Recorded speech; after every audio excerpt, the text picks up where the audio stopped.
না মানে আমি বুঝলাম না, তোমার কি কোনো সেলফ রেসপেক্ট নাই? তুমি আমার ভাইয়ের গায়ে হলুদ এসে ইভেন্ট ম্যানেজমেন্টের কাজ করতেছো, আবার আমার রিলেটিভসদের ছবি তুলে দিতেছো, আর এদিকে বাবাকে বলে রাখছি তার সাথে তোমাকে দেখা করাই দিব।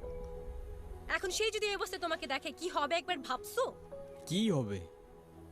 আবার জিজ্ঞাসা করতেছো কি হবে? Are you serious? এখন আমার দোষটা কোথায় আমাকে বলবা? হ্যাঁ, এখানে একটা সিলি ঝামেলা হয়েছিল, which I didn't know.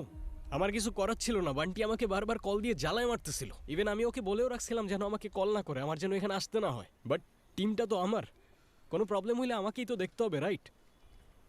Ryan, অনেক হয়েছে তুমি আর তোমার এই ফালতু টিম। মানুষের বয়ফ্রেন্ড ডাক্তার হয়, ইঞ্জিনিয়ার হয়, আর তুমি হইছো একটা ইভেন্ট ম্যানেজার।